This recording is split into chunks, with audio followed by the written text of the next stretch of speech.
A paz de Cristo, igreja. Louvado e engrandecido é o nome do nosso Deus para sempre. A classe dos novos convertidos e a classe dos jovens podem se dirigir aos seus respectivos lugares de aula.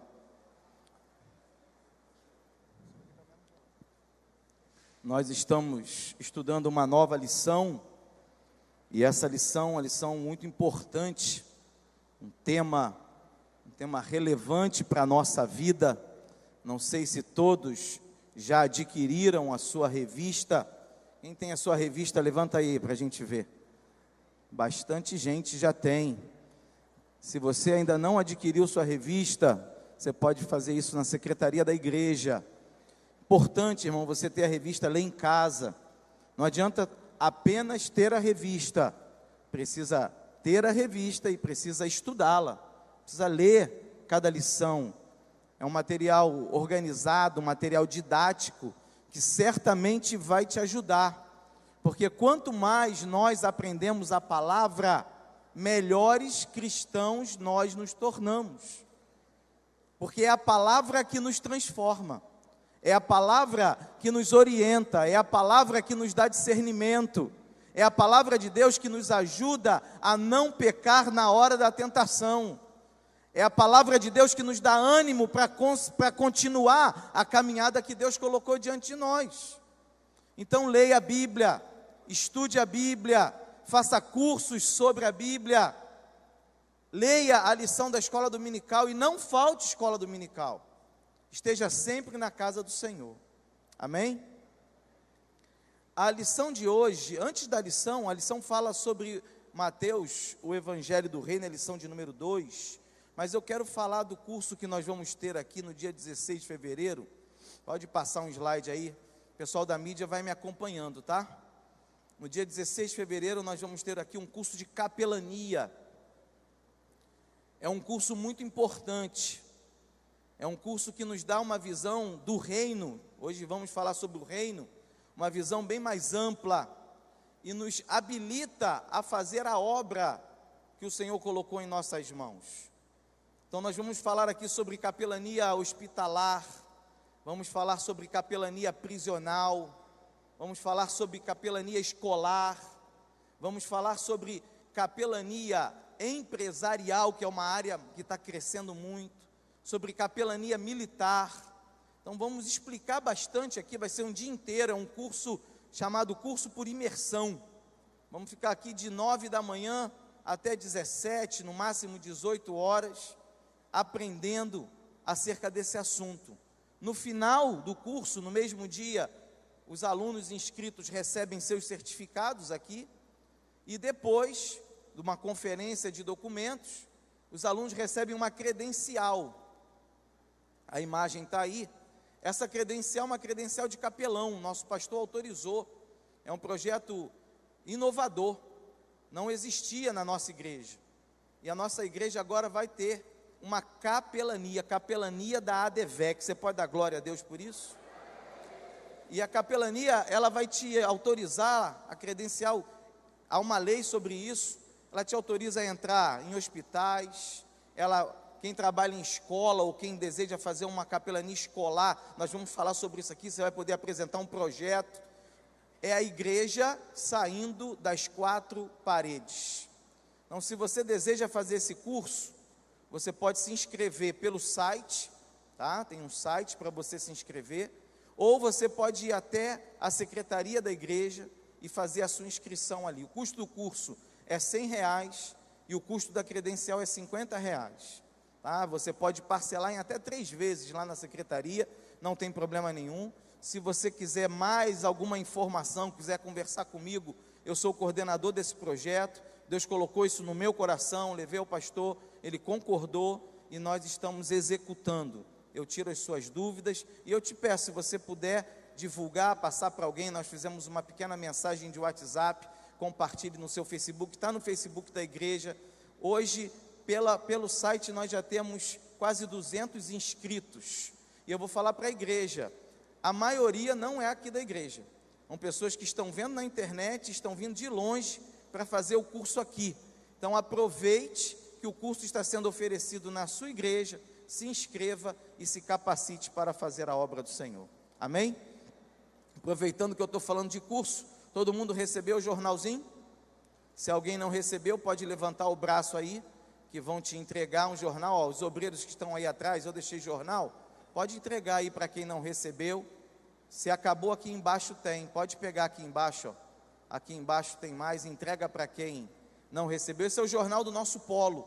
Daqui a pouco vocês vão estar ouvindo falar da Faculdade Vitória em Cristo. Dá um glória a Deus aí, irmão. Ela está sendo preparada, muito em breve vai estar tudo certo, né, chefe? E a gente vai poder começar a divulgar nossos cursos. Mas a nossa igreja já tem um polo universitário. Você quiser fazer uma graduação, uma pós-graduação, os cursos são à distância, as provas presenciais são aqui na igreja, aqui no polo. Então nós temos bolsas de estudo para quem é da DEVEC. Então no final tem um standzinho lá embaixo, você pode passar lá, tirar dúvida. A Débora vai estar lá, a Débora é aqui da igreja, ela está trabalhando no polo, e ela vai fazer sua inscrição, vai pegar seu contato para mandar mais informações. É importante você se aperfeiçoar, você se preparar para cumprir tudo aquilo que Deus tem para você. Amém? Então vamos lá, pega a sua revista, abre aí na lição de número 2. Eu, antes de chegar na lição 2, me deu vontade de fazer uma pequena introdução sobre os evangelhos, a importância de estudar os evangelhos. Nos evangelhos que nós temos o relato do nascimento, da vida, da morte e da ressurreição de Jesus. É nos evangelhos que nós temos os milagres, os ensinamentos, as promessas que Jesus trouxe para a igreja. É nos evangelhos que nós temos a base da nossa fé. Os evangelhos são o ponto de partida para quem deseja entender, aprender e viver o cristianismo. Então você tem 3 meses em que nós vamos estudar os evangelhos. É um ensinamento forte e importante para a nossa vida. Significado do evangelho. A mídia me acompanha, hein? Fica ligada que eu já passei o slide. Significado do evangelho. Evangelho significa boas novas. Vem do grego evangelion. Era um termo utilizado pelos mensageiros romanos para anunciar as ordens reais. Então o mensageiro chegava nas províncias, nas cidades, e eles gritavam: evangelion, evangelion, evangelion. O que significava isso? Temos boas novas, temos notícias novas para trazer para vocês. E quando os relatos acerca do nascimento, da vida, da morte, da ressurreição, de tudo que Jesus fez nessa terra foram escritos, os evangelhos, eles não encontraram uma nomenclatura, uma categoria específica para caracterizar, e de acordo com aquilo que eles estavam acostumados no contexto, não havia outra palavra senão evangelion.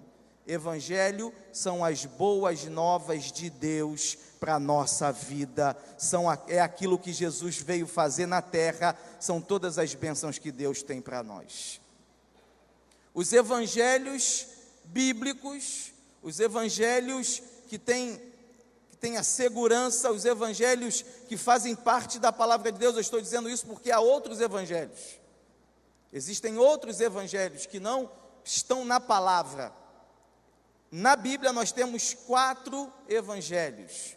Primeiro evangelho da Bíblia, segundo, terceiro e o quarto.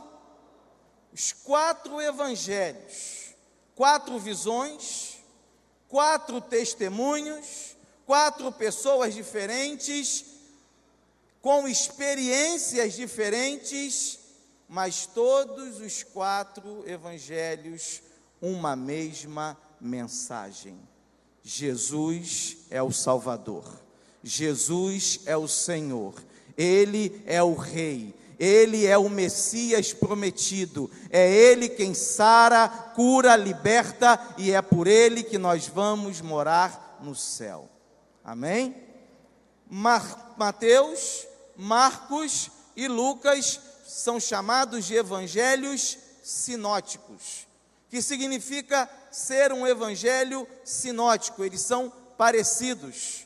Eles tiveram a mesma origem, foram escritos na mesma época. Mateus, Marcos e Lucas. Somente João não é um evangelho sinótico. Mateus, um dos 12, também chamado Levi, assim como João vivenciou tudo de perto. Mateus andou com Jesus. Mateus viveu tudo aquilo que ele conta, ele estava lá, presencialmente, estava vendo tudo, mas ele não partiu para escrever das suas experiências inicialmente. O primeiro evangelho que foi escrito foi Marcos. Passa aí um slide, depois eu volto em Mateus. Marcos não foi um dos 12. Marcos não foi um apóstolo. Marcos, ele ouviu as histórias que Pedro contou. E a partir dessas histórias, ele foi o primeiro a escrever o evangelho. O primeiro evangelho escrito foi o evangelho de Marcos. Se você observar, ele é o menor. Por que ele é o menor? Porque a partir dele, Mateus e Lucas começaram a escrever os seus. Então, se ele parte de algo que já está pronto, ele vai ampliar, ele vai trazer mais informações. O público-alvo muda, volta em Mateus um pouco. Mateus escreve para os judeus, ele apresenta Jesus como rei. Marcos, volta para o outro slide, escreve para os gentios, ele apresenta Jesus como servo. Há uma diferença, porque os judeus esperavam o Messias, os judeus esperavam o rei, tanto que quando Jesus não se configura o rei político que eles esperavam, há uma quebra na expectativa. É só você ler a história dos discípulos no caminho de Emaús. Nós esperávamos que ele viesse a colocar a nação na posição anterior, só que Jesus é rei, mas o reinado dele, antes de se configurar nessa terra como rei terreno, é um reinado espiritual. Ele reina no meu coração e reina no seu coração. Já Marcos escreve para os gentios. Os gentios não tinham a expectativa da vinda de um rei. Os gentios estavam acostumados com uma política diferente, com a política romana, a política do império, em que os reis não eram como aquele rei esperado pelos judeus, um rei vindo da parte de Deus. Os reis do Império Romano eram cruéis, eram maus, egoístas. Como apresentar Jesus, então, a esse público que não aguarda um rei e tem a imagem de um rei totalmente deturpada? Jesus é apresentado por Marcos como servo de Deus, aquele que veio cumprir a vontade do Pai na terra, aquele que é obediente, aquele que faz a vontade do Senhor e é o nosso exemplo para viver o cristianismo. Lucas, estou passando rápido, irmão, porque isso não faz parte da lição de hoje, tá? E depois nós vamos estudar mais aprofundadamente cada um desses. Lucas é um evangelho muito, muito bonito. Lucas não foi um dos 12 também. Dos 4, somente 2, Mateus e João. Nem Marcos, nem Lucas foram apóstolos. Marcos ainda há uma controvérsia de que ele é aquele discípulo que foge somente com a capa no final do evangelho. Mas ninguém tem certeza de que aquele era verdadeiramente Marcos. Mas Lucas só vai aparecer na narrativa bíblica lá no livro de Atos dos Apóstolos. Lucas era um médico que cuidava de Pedro, o médico que cuidou de Paulo, era um médico que aceitou a Cristo. Lucas era gentio, Lucas não era judeu, mas Lucas tinha uma formação espetacular. Lucas, ele tinha estudo, e isso faz com que o seu evangelho seja um evangelho diferenciado. Eu aprendo uma coisa com Lucas: Deus usa a qualificação que ele te dá. Deus, Ele quer que você se qualifique, que você se prepare, porque a partir daquilo que Ele te deu, e você cumpriu, você viveu, você se especificou, Ele vai te usar. Nenhum dos outros evangelhos tem a especificidade que Lucas tem. O dos evangelhos é o mais técnico, é o mais preciso. Ele parte do evangelho de Marcos, a base de Mateus e Lucas é o evangelho de Marcos, mas no primeiro capítulo ele já informa que ele começa a pesquisar. Então ele pega o de Marcos, ele não foi um apóstolo, ele não andou com Jesus, e ele começa a ouvir um relato aqui, outro relato ali, ele faz um evangelho à base de pesquisa. Interessante como Deus faz, né, irmão? Cada um de um jeito, cada um de uma forma.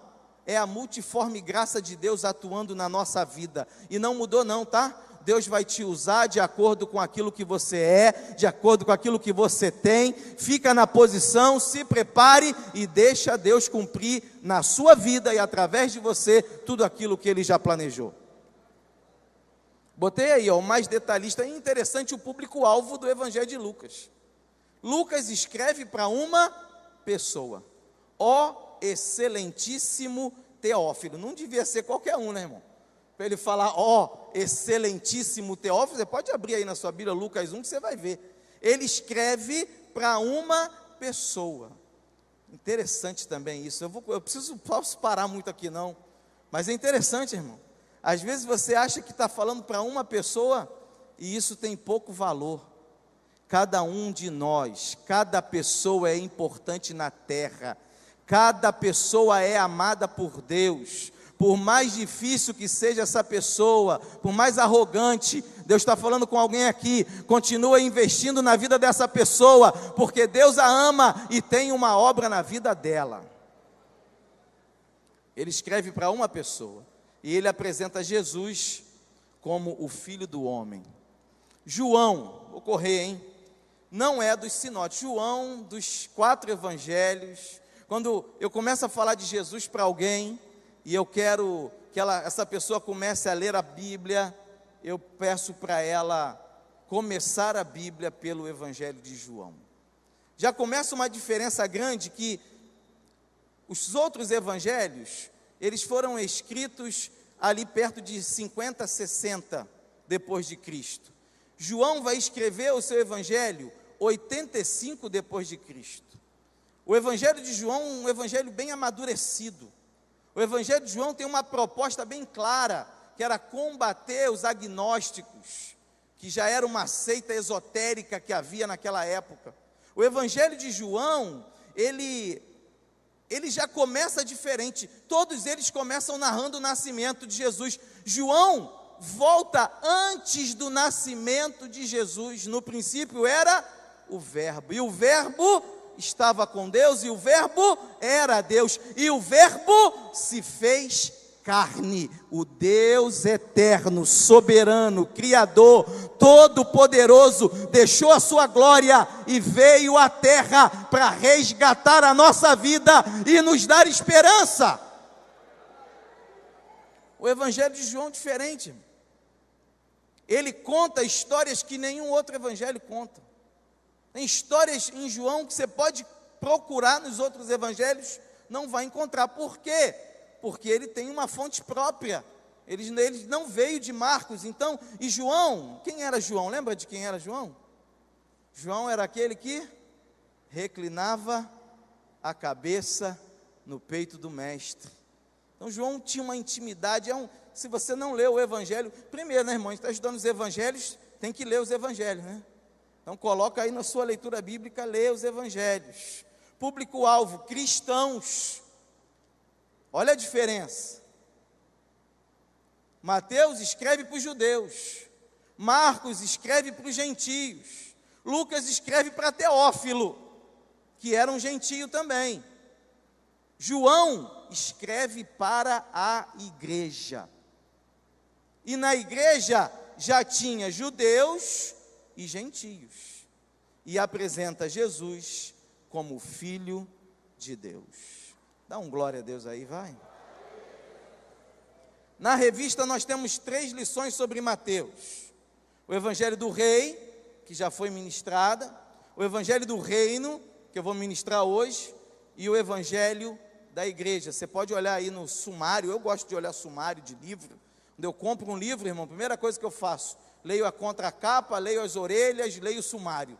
Só assim você já tem uma noção do livro, tá? Então nós temos 3 lições sobre Mateus. Na lição 1, está acompanhando aí o povo da mídia?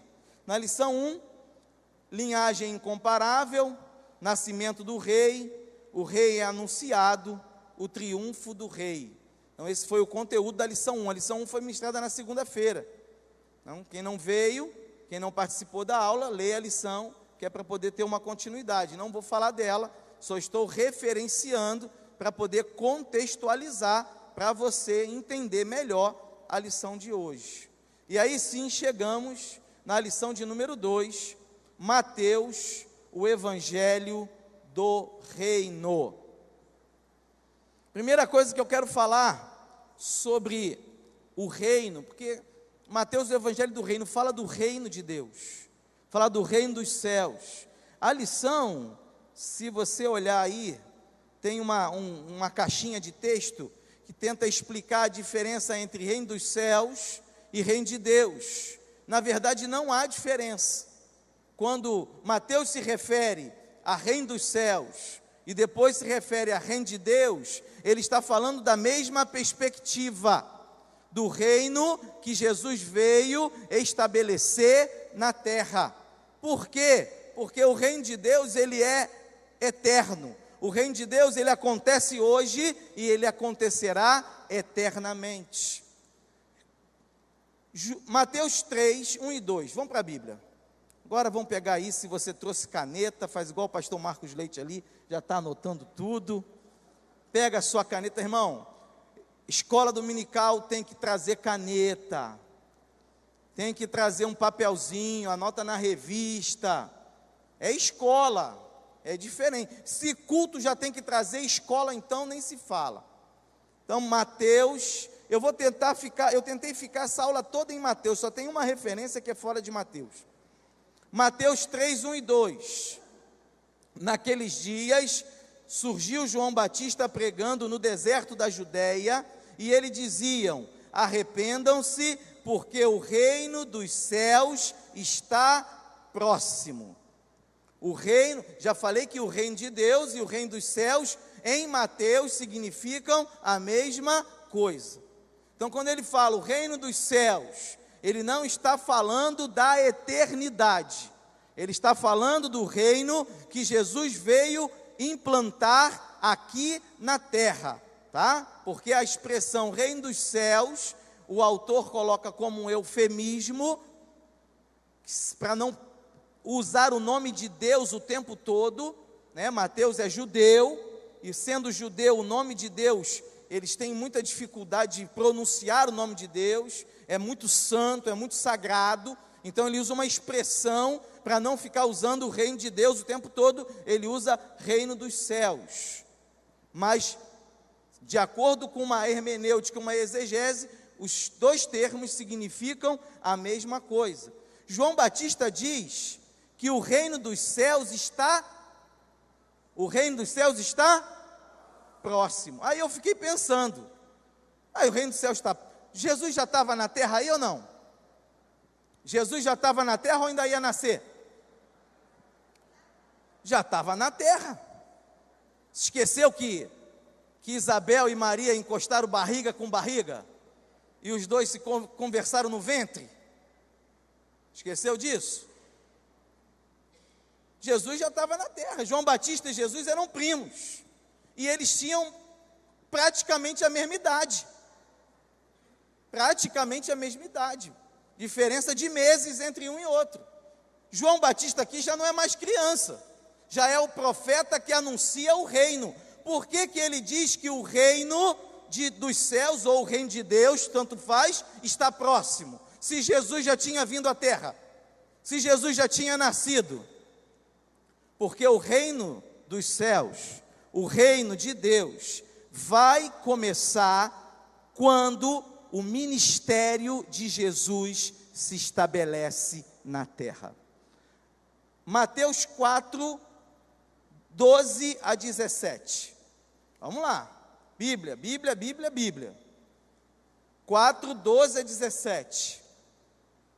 Jesus, porém, ouvindo que João estava preso, voltou para a Galiléia, e deixando Nazaré, foi habitar em Cafarnaum, cidade marítima nos confins de Zebulon e Naftali, para que se cumprisse o que foi dito pelo profeta Isaías, que diz: a terra de Zebulon e a terra de Naftali, junto ao caminho do mar, além do Jordão, a Galiléia das nações, o povo que estava assentado em trevas, viu uma grande luz. Aos que estavam assentados na região e na sombra da morte, a luz raiou. Desde então, começou a pregar e a dizer: arrependei-vos, porque é chegado o reino dos céus.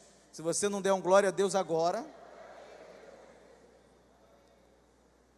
Viu a diferença da fala de Jesus para a fala de João Batista? João Batista manda se arrepender porque o reino dos céus está próximo. Aqui, se você olhar o contexto, João Batista já está preso e Jesus começa a pregar. Desde então, começou a pregar e a dizer: arrependei-vos, porque o reino dos céus, porque é chegado o reino dos céus. Eu quero dizer para você nessa manhã, que o reino dos céus, o reino de Deus está aqui nesse lugar. Que você vive o reino de Deus e que todas as promessas, todas as bênçãos desse reino estão sobre a sua vida, assim como sobre a minha vida, porque nós vivemos na terra o reino de Deus. Já entendeu o contexto do reino? Eu quero fazer uma inversão na lição. A lição, primeiro tópico, fala das leis do reino. Segundo tópico, olha aí para a sua revista, fala como ser um cidadão do reino. E o terceiro tópico fala de um reino transcendente. Eu quero começar pelo 3, para depois falar das leis e de como ser um cidadão. Porque o tópico 3, ele é importante para embasar os anteriores. É uma característica, é o que é esse reino. Mateus, capítulo 6, 9 e 10. Eu quero marcar bem isso, porque tem muita gente que acha, vai achando aí na Bíblia, 6, 9 e 10. Tem muita gente que acha que o reino dos céus, principalmente por conta dessa expressão, é só quando Jesus voltar. Não, meu irmão. O reino dos céus é agora. O reino dos céus é aqui. O reino de Deus está estabelecido sobre a terra. É um reino espiritual. É um reino que trata dentro de nós. É um reino que está no meu coração. É um reino que muda a minha perspectiva de vida, muda o meu olhar, muda a minha maneira de ser, muda a minha maneira de falar com as pessoas, muda a minha maneira de pensar. O reino de Deus é hoje, é agora. Mateus 6, 9 e 10. Todo mundo junto comigo, 1, 2, 3 e... Pai nosso que estás nos céus, santificado seja o teu nome, venha o teu reino, seja feita a tua vontade, assim na terra como no céu. Oh, aleluia! Venha o teu reino,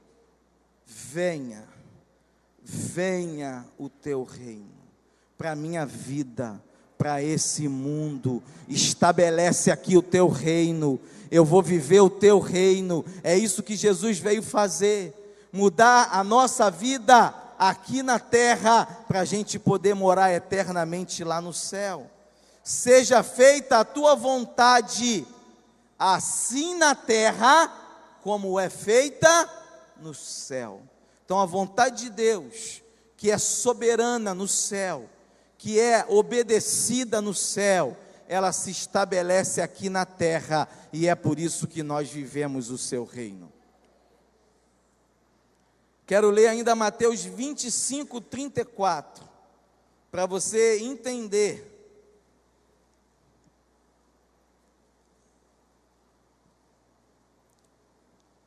a extensão do reino de Deus. Mateus 25, 34.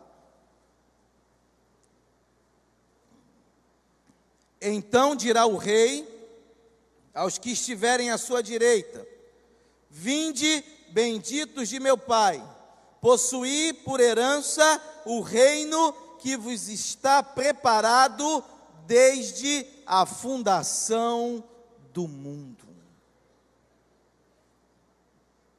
Eternidade. O contexto de Mateus 25 já não é mais o contexto do hoje, já não é mais o contexto do reino estabelecido aqui na terra. O contexto de Mateus 25 é escatológico, é o contexto da morada celestial. Vinde, benditos de meu Pai. Jesus está convidando a entrar no reino dos céus. Agora, esse reino dos céus, escatológico, que virá, que Jesus virá buscar a igreja, ele está preparado desde a fundação do mundo. É tremendo, irmão. Deus não faz arremedo de história. Deus não conserta o que ficou errado. Antes de ficar errado, Deus já tinha estabelecido o conserto. É forte isso, né? Isso é para a gente saber o Deus que a gente serve. A nossa mente é humana, é pequena. A gente não consegue alcançar a plenitude de Deus, mas pelo menos um pouquinho a gente consegue entender pela palavra. O nosso Deus, ele é conhecedor do ontem, do hoje e do amanhã. Ele está acima do tempo. Ele sabe todas as coisas que aconteceram, que acontecem, que vão acontecer. Nada escapa das suas mãos, do seu conhecimento, nem do seu domínio. Tudo está planejado por ele, e nada do que ele planejou vai deixar de acontecer. Deu para entender isso? O reino transcendente é um reino que começa aqui na terra, na minha vida, na sua vida, e vai entrar pela eternidade afora. E eu gosto de pensar na eternidade, irmão, porque a grande verdade é que Deus não fez o homem para morrer. Não fez. A morte se estabeleceu na terra por causa o salário do pecado é a morte. Não era. Outro dia eu estava conversando, né? A gente vai ficando, os cabelos brancos vão chegando, né, pastor Manuel? Aí a gente vai falando assim: meu Deus, agora que a gente começa a entender um pouquinho mais, amadurece, agora que a gente começa a colocar o pé no chão e perceber como é que a vida é, quando a gente começa a entender, já começa a acabar. Não é possível, irmão. Que negócio estranho é esse? Mas eu quero dizer para você que esse não foi o projeto de Deus e nunca será, porque o salário do pecado é a morte, mas o dom gratuito de Deus é a vida eterna em Cristo Jesus. A vida no reino de Deus não tem fim. A gente está vivendo hoje o reino de Deus na terra, mas daqui a pouco esse reino transcendente, eterno, vai se concretizar, ou individualmente na vida de cada um de nós, ou no conjunto da igreja, e estaremos para sempre com o nosso Senhor, e viveremos esse reino de Deus eternamente, porque esse é o plano e a vontade de Deus. Amém? Fica tranquilo, fica tranquilo. Eu brinco, falo com uma coisa assim: crente não morre. Como é que alguém que tem vida eterna vai morrer? Não tem como, né? Vai viver para sempre. Essa é a vontade de Deus. Vamos para o tópico 1. As leis do reino. Leis do reino. Irmão, fazer parte de um reino, tem lei, não é? Onde não tem lei, vira bagunça. Não é de qualquer jeito. Aqui agora a chapa começa a esquentar. Aí, né? Estava falando da transcendência do reino, da eternidade do reino, do poder do rei. Tudo só vitória, só coisa boa. E é isso mesmo. A gente não é igreja de derrota, não, é igreja de vitória. Só que eu preciso te falar que tem regra no negócio, irmão. Tem lei, tem norma. Não é bagunça não. Lá em casa, de vez em quando, eu junto minha tropa, meu reino. Lá em casa já tem um rei, né, irmão? 3 filhos já dá para fazer um reino, né? Falar até que dá para abrir uma igreja. Tem um reino lá, ó. Atenção. Atenção, sentido. Todo mundo na sua posição, ó. Sua regra é essa, a sua é essa, a sua é essa. Vamos parar com essa bagunça aqui. Vai lá, pega aquilo tudo e coloca no lugar. E você, já sentou, já leu a Bíblia hoje? E aí, vamos desligar essa televisão agora que não tem mais televisão aqui não. Acabou o videogame, acabou tudo. Irmão, a chapa lá esquenta, hein? Tem um ali em pé ali que não me deixa mentir não. Ele sabe que a chapa lá é quente. Tem que ter ordem no reino, irmão. Tem que ter lei. Que negócio é esse? Que bagunça é essa? Não é de qualquer jeito não. Você faz parte do reino, mas há uma legislação sobre a sua vida. Existem normas sobre a sua vida, e isso também é bênção para nós, porque se vivermos sem leis e sem normas, a natureza do pecado que ainda tenta nos conquistar, tenta nos dominar, ela nos leva para o caminho mau. Mateus 7, 21 a 23. Mateus 7, 21 a 23. Nem todo aquele que me diz Senhor, Senhor, entrará no reino dos céus, mas apenas aquele que faz a vontade de meu Pai, que está nos céus. Muitos me dirão naquele dia, Senhor, Senhor, não profetizamos nós em teu nome? Em teu nome não expulsamos demônios, e não realizamos muitos milagres? Então eu lhes direi claramente, nunca os conheci. Afastem-se de mim vocês que praticam o mal. É doloroso, irmão. É triste. Mas tem gente que vai ouvir isso. Vai ouvir isso por quê? Porque achou que o reino que começa na terra e prossegue pela eternidade era um reino de oba-oba. Era um reino de bagunça. Era um reino em que cada um faz aquilo que bem entende e está tudo bem. Não é assim. Não é o que a Bíblia ensina. A Bíblia ensina que nós temos um rei fiel, mas nós temos um rei justo. Nós temos um rei misericordioso, amoroso, perdoador, mas ele é um rei justo. E ele zela pela sua palavra para fazê-la cumprir. Então eu preciso entender as leis do reino, para que eu verdadeiramente seja um cidadão do reino. Se não estiver de acordo com as leis do reino, não faz parte do reino. Isso é muito sério, irmão. Olha, toda vez que a gente vai tomar ceia, memorial da ceia é uma coisa linda. Por que é uma coisa linda? Porque o memorial da ceia, além de trazer a nós a memória do sacrifício, da ressurreição e da eternidade que nos está prometida em Cristo, faz com que nós nos autoavaliemos, faz com que nós tenhamos a possibilidade de nos corrigir. Examine-se, pois, o homem a si mesmo, e assim coma deste pão e beba deste cálice. Examine-se, pois, o homem, onde eu estou errando, onde tem sido a minha fraqueza, onde eu estou falhando, onde eu tenho que melhorar. E isso está estabelecido nas leis do reino. Abre aí, Mateus 5,38. Tem gente que diz que o Antigo Testamento perdeu a sua validade, né? Tem gente que... Tem igreja por aí que só aceita o Novo Testamento. Jogou o Antigo fora. Tem igreja, tem seita, não é nem igreja, seita que só considera o Antigo. O Novo, não aceita. Mas eu quero dizer para você que tanto o Antigo quanto o Novo são válidos na palavra do Senhor. E a questão é que o Novo Testamento ele aperta mais do que o antigo. A lei no novo, ela é mais apertada do que no antigo.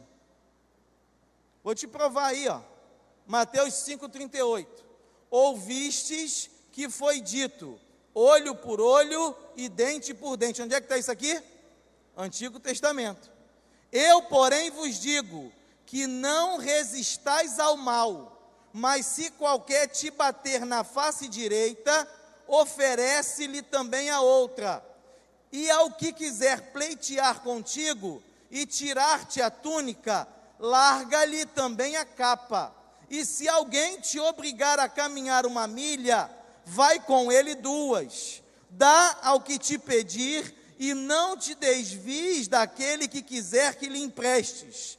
Ouvistes que foi dito, amarás o teu próximo e odiarás o teu inimigo. Eu, porém, Jesus falando, vos digo, amai a vossos inimigos, bendizei os que vos maldizem, fazei bem aos que vos odeiam, e orai pelos que vos maltratam e vos perseguem, para que sejais filhos do vosso Pai que está nos céus. Porque faz que o sol se levante sobre maus e bons, e a chuva desça sobre justos e injustos.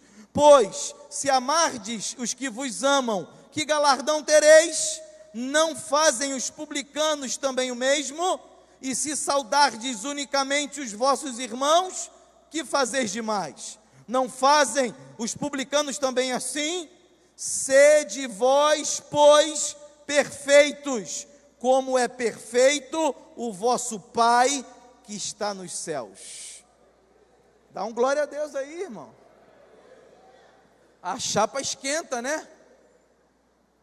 A chapa esquenta. Ser cristão é isso aí, ó. É difícil, irmão. É difícil. Você viver o reino de verdade na terra, não é fácil não, tem que se negar. Tem que lutar contra as nossas inclinações. Pode, às vezes acontece na vida de um ou de outro uma escorregada. É onde entra a misericórdia de Deus, levanta e continua. O cair é mas o levantar é de Deus, vamos embora. Mas existem regras, não é de qualquer jeito. Não é bagunçado não. Essa parte aqui é muito impactante para nós. A revista fala de leis éticas 1.1 e leis morais, é isso aí que a gente está falando aqui. Leis éticas, aquilo que eu tenho dentro de mim estabelecido. A ética é aquilo que eu sou quando ninguém está olhando, aquilo que eu sou de verdade. A moral é no relacionamento. É isso aqui, ó. Uma e a outra estão muito ligadas. Difícil até separar uma da outra, porque vai se refletir no meio social aquilo que eu sou.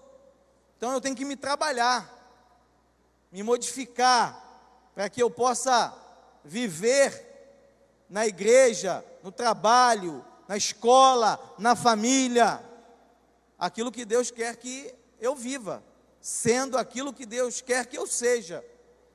É um trabalho constante, de autoanálise, de autoverificação, de ouvir, para melhorar. As leis do reino nos fazem pessoas melhores. As leis do reino nos fazem cristãos mais espirituais.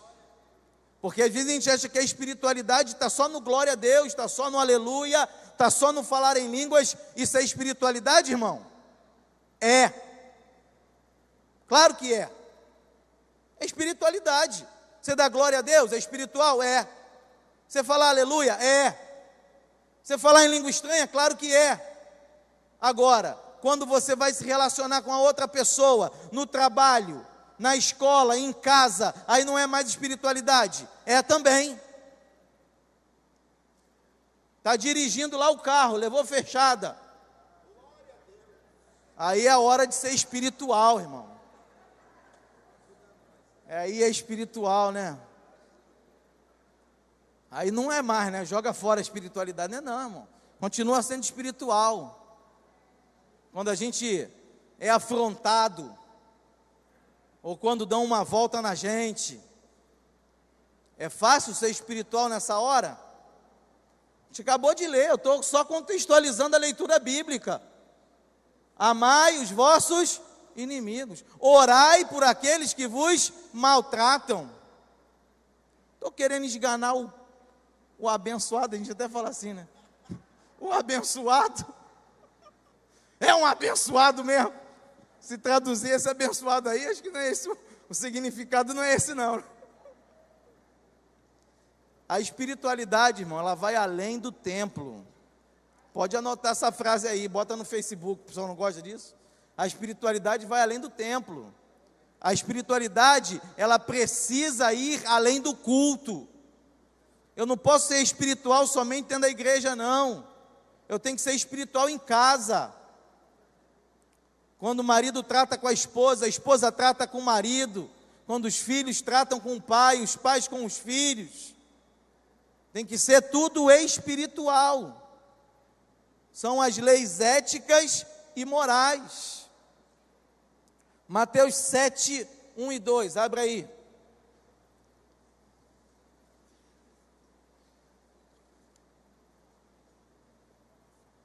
As leis, irmão, não dá para falar de tudo, era fazer um curso sobre as leis do reino. É forte, mas não dá não. As leis do reino, fazer um curso desse, as leis do reino.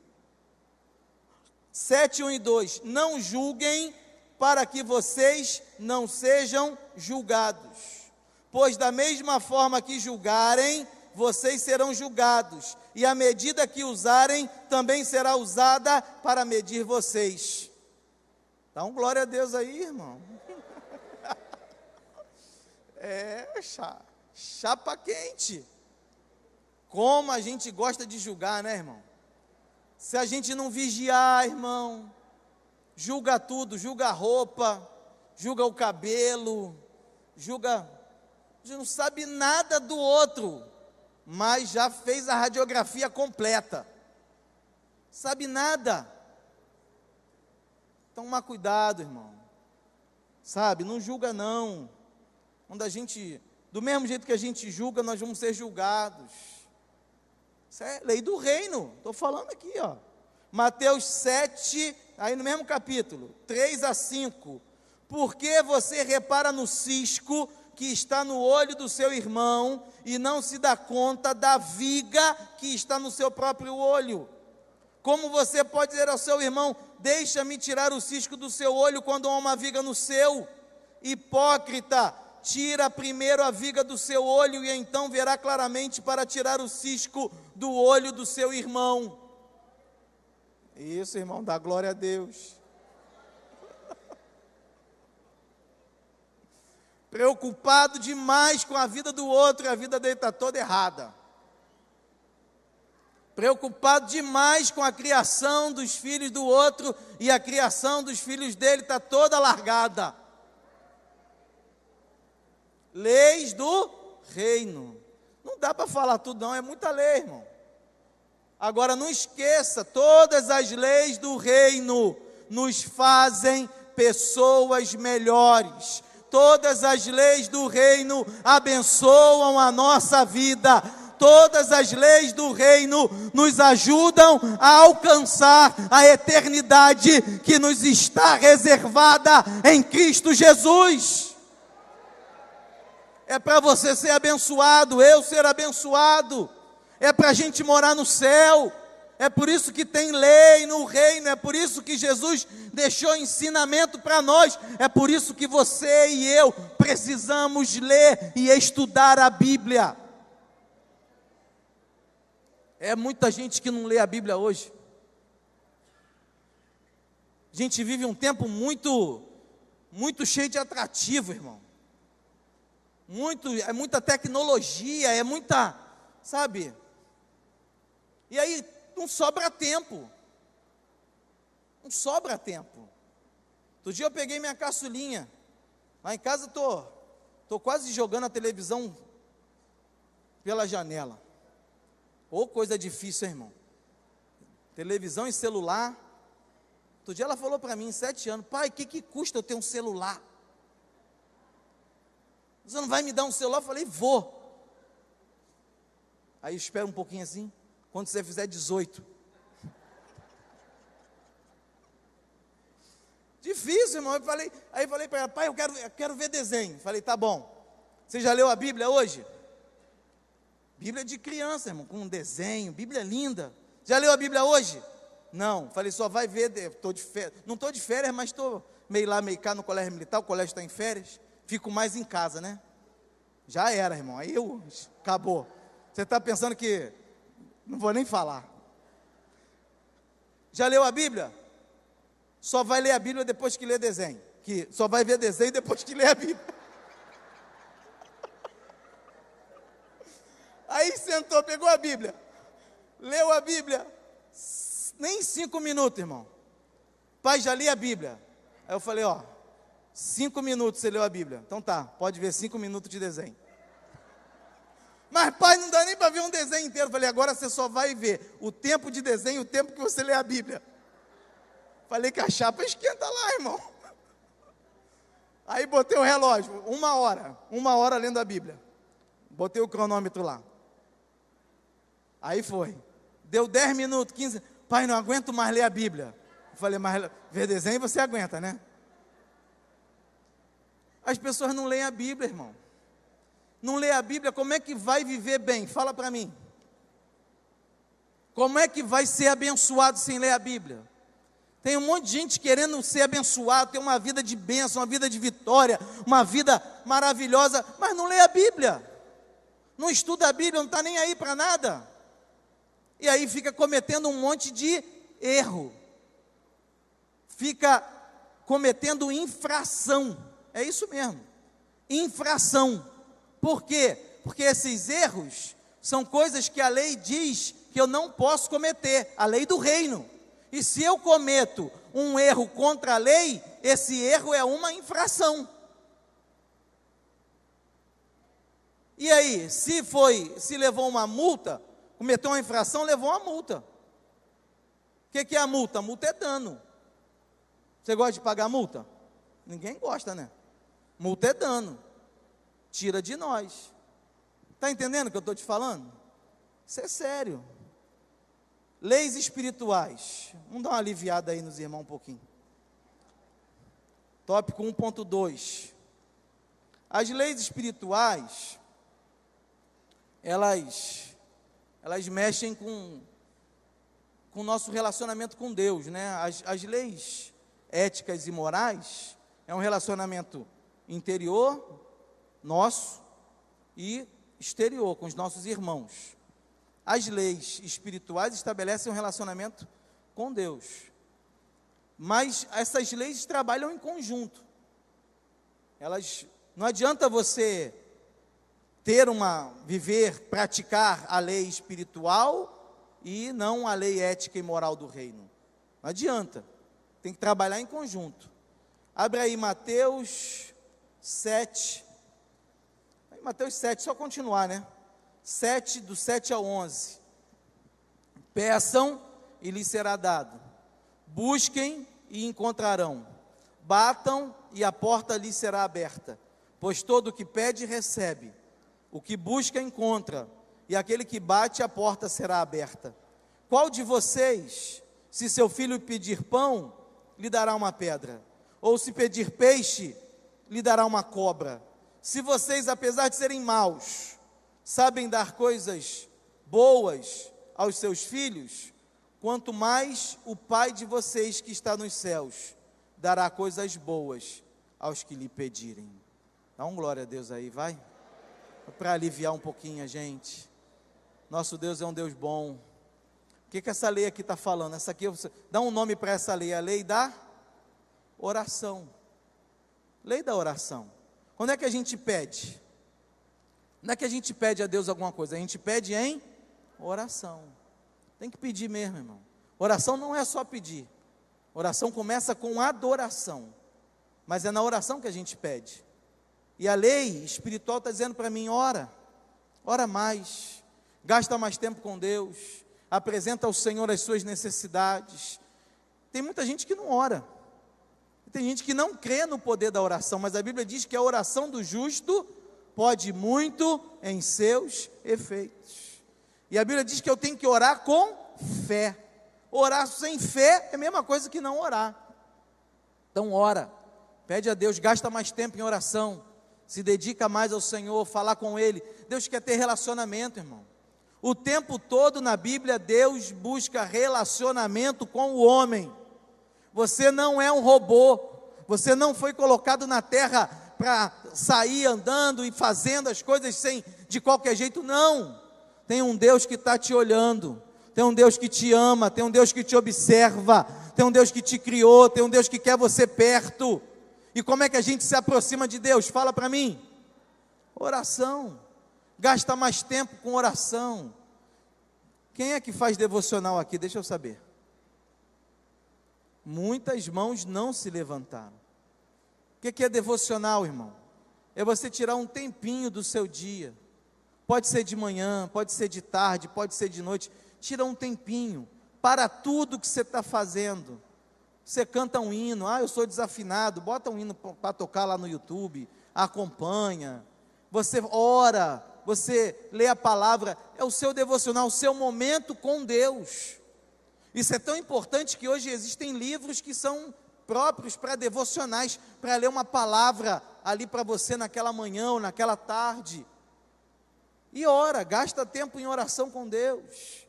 Mateus 6, 12 a 15.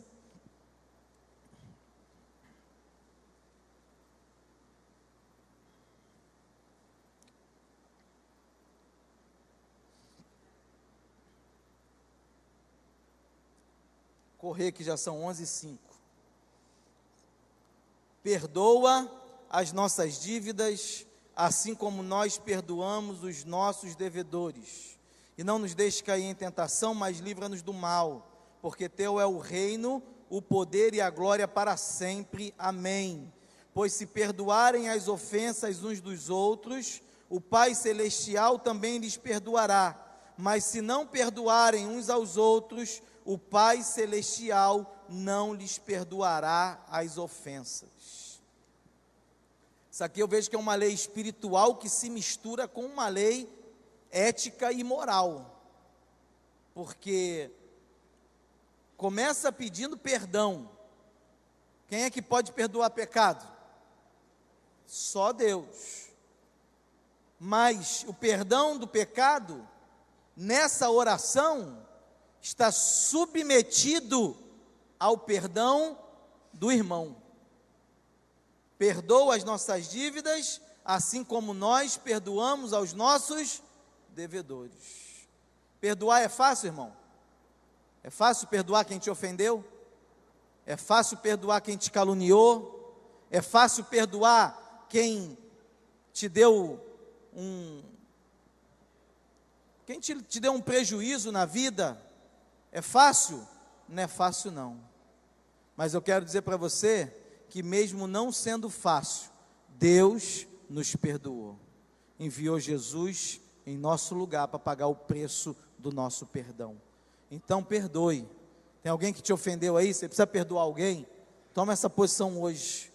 Que essa palavra entre no seu coração e faça a diferença na sua vida.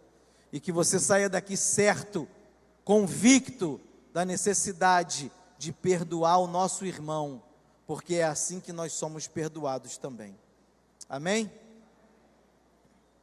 Conhecimento e prática da palavra, lei espiritual, já falei bastante disso, né? Quero só ler, vai lá em Mateus 7 de novo, estou aí só Mateus um pouquinho para lá e para cá. Vou ler eu gosto dessa passagem, né? É uma ilustração boa para nós, porque, portanto, quem ouve estas minhas palavras e as pratica, é como um homem prudente que construiu a sua casa sobre a rocha. Caiu a chuva, transbordaram os rios, sopraram os ventos e deram contra aquela casa, e ela não caiu, porque tinha seus alicerces na rocha. Mas quem ouve estas minhas palavras e não as pratica, é como um insensato que construiu a sua casa sobre a areia. Caiu a chuva, transbordaram os rios, sopraram os ventos e deram contra aquela casa e ela caiu. E foi grande a sua queda. Quando Jesus acabou de dizer essas coisas, as multidões estavam maravilhadas com seu ensino, porque ele as ensinava como quem tem autoridade e não como os mestres da lei. Isso aqui é o quê? Conhecimento e prática da palavra. Isso é lei espiritual. Se você conhece a Bíblia e você vive a Bíblia, pode vir a luta, a tempestade, o maremoto, o que vier sobre a sua vida, vai bater, vai vir sobre a sua casa, mas o seu alicerce está na rocha. Aquilo vai passar e a sua casa vai permanecer de pé, porque está firmada na palavra do Senhor. Aleluia. Entendeu isso? Está dentro do coração? Tópico 2 e último, né? Porque eu já falei do 3. Tópico 2 e último. Como ser um cidadão do reino. Mateus 16, 24. E aqui, irmãos, aqui é a hora em que se decide quem é e quem não é mesmo. Quem é e quem não é.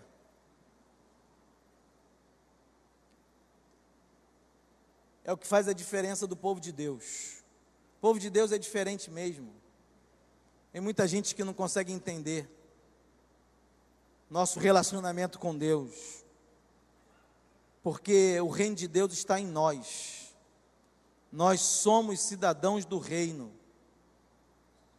E a Bíblia diz assim: Jesus disse aos seus discípulos: se alguém quiser acompanhar-me, negue-se a si mesmo, tome a sua cruz e siga-me. Você quer acompanhar Jesus aí?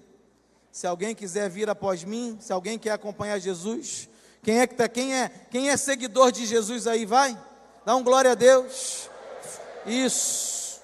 Você é seguidor de Jesus, então presta atenção aí, ó. Primeira coisa, negue-se a si mesmo, renuncie-se a si mesmo. O que significa isso? Abandonar tudo aquilo que é do meu desejo natural, tudo aquilo que eu até gosto, que eu acho interessante, que me dá prazer, mas que não agrada a Deus. É forte, irmão. Renuncie-se a si mesmo, negar-se a si mesmo, é isso. E aí cada um, volto na passagem da ceia, cada um tem que se autoavaliar, se autoexaminar. O que em mim, no meu dia a dia, nos meus pensamentos, nas minhas palavras, nas minhas atitudes, não tem agradado a Deus. A gente sabe, não sabe, irmão? Você sabe ou não? Sabe. O Espírito de Deus testifica com o nosso espírito, sabia? Eu sei onde eu preciso melhorar. Eu sei. O Espírito Santo fala comigo. A Bíblia de Deus diz que, a palavra de Deus diz que quando a gente peca, quando a gente faz o que desagrada a Deus, o Espírito Santo, ele se entristece. Você já sentiu assim? Quando você faz alguma coisa que não era da vontade de Deus e aí dá um abatimento espiritual, uma tristeza? Isso é porque o Espírito Santo está dentro de você. O Espírito Santo, ele está falando com você: olha, não faça isso. Isso não te faz bem. Isso te afasta de Deus. Negue-se, arranca isso da sua vida, joga fora. Deus tem coisa melhor para você. Deus quer tratar isso na sua vida. Deus quer mudar isso na sua vida. É isso que é o negar-se a si mesmo. Jogar fora tudo aquilo que impede o agir de Deus em nós. Meu irmão, eu e você somos uma potência na mão de Deus. Deus te levantou para fazer uma grande obra. Deus tem algo para você no reino dele. Você é embaixador do reino de Deus na terra. Deus quer te usar com autoridade, com poder, com glória, para manifestar a salvação, a libertação a tantas pessoas que estão caminhando perdidas. Agora, há algo tentando impedir. Tem algo que vem para atrapalhar, para abater, para desestruturar. E aí você diz assim: olha, eu nego a mim mesmo por Jesus Cristo, o meu Salvador. Nada vai impedir a obra de Deus na minha vida, nada vai me separar do amor de Cristo. Eu luto contra a minha carne, mortifico os meus desejos para viver tudo aquilo que Deus tem para realizar em mim e através de mim. Isso aí é o negar-se a si mesmo. Tome a sua cruz. Tome a sua cruz. Que é tomar a cruz? Pensa em Jesus. Que é? Jesus tinha que carregar a cruz dele, tinha que morrer na cruz. O que era a cruz para Jesus? É o que ele veio fazer na terra. O ministério dele. Qual foi o ministério? O objetivo, a finalidade. Qual é o teu ministério? Cruz é ministério. Cruz é cumprir o projeto de Deus. Qual é o seu chamado? Qual é a sua missão? No reino. No reino. Não quer dizer que você não possa cumprir o seu chamado do reino no seu trabalho. Tem gente que acha que o chamado do reino só é aqui em cima do púlpito. Você lembra que eu falei que o reino de Deus está na sua casa, o reino de Deus está no seu trabalho, o reino de Deus está na faculdade, o reino de Deus está onde você estiver. E é lá que você tem que tomar a sua cruz, cumprir o seu chamado. Eu não sei quem assistiu um pequeno filmete, nunca mais esqueci, não vou passar não. Você pode procurar no YouTube, quem quiser anota. É do John Bevere. Ele foi passado lá na sede, quando o pastor John Bevere veio pregar no Brasil, e ele pregou lá na sede, e ele fala sobre cumprir o chamado. E ele mostra que Deus não irá nos julgar por aquilo que nós fizemos. Olha bem. Ah, eu fiz muita coisa, eu fiz isso, eu fiz aquilo, mas você não fez nada do que você foi chamado, zerou tua conta. Deus vai nos julgar se nós cumprimos ou não o nosso chamado. É forte isso, irmão. Aí no vídeo, mostra lá um pastor, eu fiz isso, eu fiz aquilo, mas eu não te chamei para isso não, eu te chamei para aquilo lá e você negligenciou. O outro era um empresário, eu fiz isso, ajudei, dei muitas ofertas e ajudei muitos ministérios, mas eu não te chamei para isso não, eu te chamei para cuidar de almas e você não cuidou. E aí no final do vídeo tem uma mãe, e ela aparece diante do juiz e fala: Senhor, eu não fiz quase nada, eu só criei os meus filhos na tua presença. E aí o juiz fala para ela: mas esse foi o teu chamado, e você cumpriu bem o teu chamado.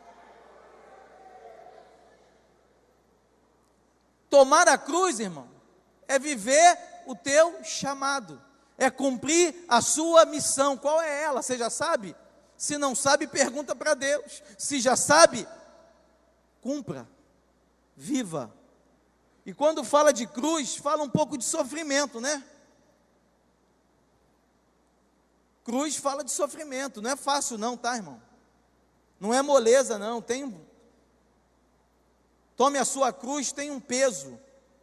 Jesus sofreu e muito, um sofrimento que assim não passa nem perto de nós, o que é, tem gente que sofre só um pouquinho pelo chamado e já está pelos cantos. Mateus 26, 39, acho que está no slide aí. Indo um pouco mais adiante, prostrou-se com o rosto em terra e orou: meu pai, se for possível, afasta de mim este cálice, contudo, não seja como eu quero, mas como tu queres. O sofrimento estava tão intenso para Jesus, que ele faz essa oração: se possível, afasta de mim, mas não seja feita a minha vontade, mas a tua. Então, irmão, tem algum sacrifício, tem algum peso no teu chamado, não liga não, é assim mesmo, continua firme, porque Deus é contigo, e a vontade dele vai se cumprir. E o último aí, 2.3, siga-me. Quero ler Lucas 9, a única referência que não é de Mateus. Lucas 9, 59 até o 62, eu estou encerrando já, ainda só mais 3 minutinhos. Lucas 9, 59 a 62. Se alguém tiver sem a Bíblia, quiser olhar na tela, eu também coloco sempre aí. A um outro disse: siga-me, a mesma fala, siga-me. Mas o homem respondeu: Senhor, deixa-me ir primeiro sepultar meu pai. Jesus lhe disse: deixe que os mortos sepultem os seus próprios mortos. Você, porém, vá e proclame o reino de Deus. Ainda outro disse: vou seguir-te, Senhor, mas deixa-me primeiro voltar e me despedir da minha família. Jesus respondeu: ninguém que põe a mão no arado e olha para trás é apto para o reino de Deus. É forte, né, irmão? É forte. Só que o reino de Deus é prioridade na nossa vida. É aqui onde as pessoas não conseguem entender.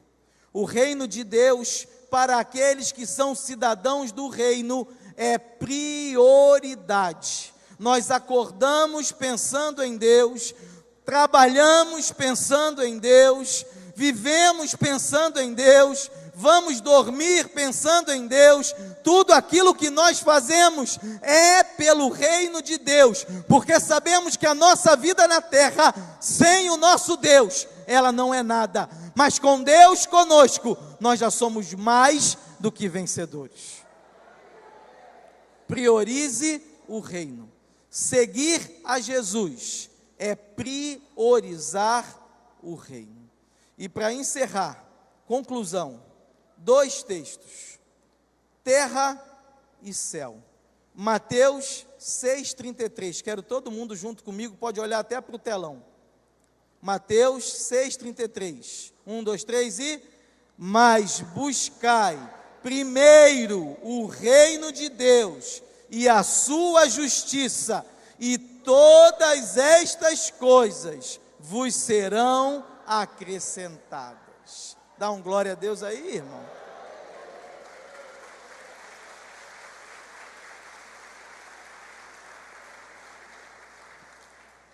Esse fala da terra. Esse fala da terra. Buscar o reino de Deus na terra, tudo mais vai ser acrescentado. Agora esse fala do céu. Mateus 13:36. Está aí na tela já? Se não der para você ler, fica pequeno. Abre na sua Bíblia, eu quero ler com você também esse todinho. Quero que ele fique no seu coração. Quero que a esperança da eternidade jamais se apague. Quero que você tenha firme a sua fé em Cristo, que você vença todas as batalhas, que você consiga cumprir as leis do reino, porque tem uma eternidade maravilhosa à nossa espera.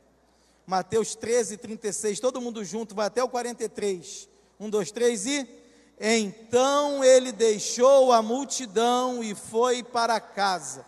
Seus discípulos aproximaram-se dele e disseram: explica-nos a parábola do joio no campo. Ele respondeu: aquele que semeou a boa semente é o Filho do Homem. O campo é o mundo, e a boa semente são os filhos do reino. O joio são os filhos do maligno, e o inimigo, o que semeia, é o diabo. A colheita é o fim desta era, e os encarregados da colheita são os anjos. Assim como o joio é colhido e queimado no fogo, assim também acontecerá no fim desta era. O Filho do Homem enviará os seus anjos, e eles tirarão do seu reino tudo o que faz tropeçar, e todos os que praticam o mal, eles serão lançados na fornalha ardente, onde haverá choro e ranger de dentes. Então os justos brilharão como o sol no reino do seu Pai. Aquele que tem ouvidos, ouça. Deus te abençoe. Esse material aí, vou falar rápido, para aí. Irmãos, aleluia. Para te ajudar, eu sempre trago algum material de estudo, tá? Hoje eu trouxe Bíblia de criança. Quem tem criança tem que ter Bíblia de criança, tá? Tem Bíblia de história e Bíblia completa. Se tiver dúvida, conversa comigo. Eu gosto de orientar. Trouxe esse material para você. E eu ainda tenho algumas dessa Bíblia aqui, ó. Isso aqui é uma Bíblia de estudo. Ela é NTLH, nova tradução na linguagem dos dias de hoje. Essa Bíblia tem dicionário, concordância. Uma Bíblia ótima para quem quer aprofundar um pouco mais o seu conhecimento. A gente conseguiu essa Bíblia na Sociedade Bíblica por R$40. É muito barato. Tem essa capa e tem uma capa rosa para as irmãs que gostam. Tem algumas lá embaixo. E isso aqui é a preciosidade, ó. Isso aqui é um seminário bíblico em CD. Se alguém quiser fazer um curso de teologia, fala comigo, que eu te oriento, tá? Tem o curso para você aprender a palavra. Isso aqui é um seminário em CD. Isso aqui é do pastor Luiz Saião. Se você quer aprender mais a palavra, pastor Luiz Saião, ele explica capítulo por capítulo, Antigo e Novo Testamento. São 13 CDs, 250 horas de estudo bíblico. Você ouve no carro, no celular, é em MP3. Isso aqui já foi traduzido para mais de 20 idiomas. É a única no mundo. É um negócio assim extraordinário. Isso aqui custa R$280. Pastor Saião faz nas igrejas por 150. Então, se você tem interesse, aproveita essa oportunidade. Tem algumas, só tenho 4 ou 5 lá embaixo. Aproveite. Deus te abençoe em nome de Jesus. Glória a Deus. Você pode ficar de pé, querido, por gentileza? Se coloca de pé aí no seu lugar. O reino foi pregado aqui essa manhã. A gente não costuma fazer, mas o Senhor me tocou. Talvez esteja alguém aqui nessa manhã precisando entregar sua vida para Jesus. Talvez alguém aqui precisa se reconciliar, voltar a caminhar através da palavra que foi ministrada. Tem alguém entre nós que gostaria de entregar sua vida para Jesus? Dê um sinal assim com a sua mão. Tem alguém? Alguém que está afastado e quer voltar hoje para Jesus? Tem alguém entre nós aqui nessa manhã? Se tiver, nós vamos orar. Tem alguém que gostaria de entregar sua vida para Jesus? Ouviu essa palavra? Ouviu falar do reino? O reino é chegado. É hoje, é agora, é para você, é para mim. Tem alguém que está afastado e quer voltar hoje? Dê um sinal com a sua mão que eu quero orar, tá? Você pode aplaudir o Senhor? Tem uma vida aqui. Glória a Deus. É o poder da palavra. É a palavra que convence o homem do pecado. Se tiver mais alguém, tem mais alguém aqui entre nós que gostaria de entregar sua vida para Jesus ou se reconciliar? Tem mais alguém entre nós aqui essa manhã? Se não tem, estende a sua mão para cá. Nós vamos agradecer a Deus por essa vida preciosa. Deixa eu apertar aqui a sua mão.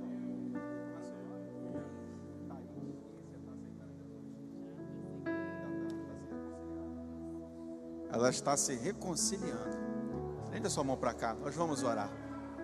Senhor nosso Deus e nosso Pai, grande é o Senhor, louvado seja o teu nome, porque quando a tua palavra é ministrada, ela não volta vazia. Te louvamos, Senhor, por esta manhã preciosa, onde uma vida se rende aos teus pés, reconhece que sem ti nada pode ser e chegar a lugar algum. Nós louvamos o teu nome, nós repreendemos todo o mal, toda a ação maligna, tudo aquilo que era pecado sobre a vida dela, que caia por terra, seus pecados sejam perdoados, e que o seu nome seja escrito no livro da vida, e que através dela muitas vidas sejam alcançadas, que ela dê muitos frutos, e frutos bons para a tua glória. Nós te agradecemos, nós te louvamos no poderoso nome de Jesus. Amém e amém. Você está chorando, né? Deus te abençoe. Dá uma olhadinha para a igreja ali, ó. Seja bem-vinda. Deus te abençoe, tá bom?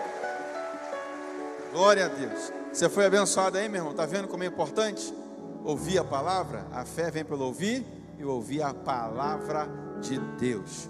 Que o Senhor te abençoe, te dê um domingo abençoadíssimo, cheio da presença do Todo-Poderoso. Que o Senhor guarde agora a tua saída, que o Senhor abençoe a tua família, no nome poderoso de Jesus. Que a graça de nosso Senhor Salvador e a graça dele seja sobre toda a sua vida, e todos que concordam digam: Deus te abençoe, meu irmão. Vai na paz de Cristo Jesus.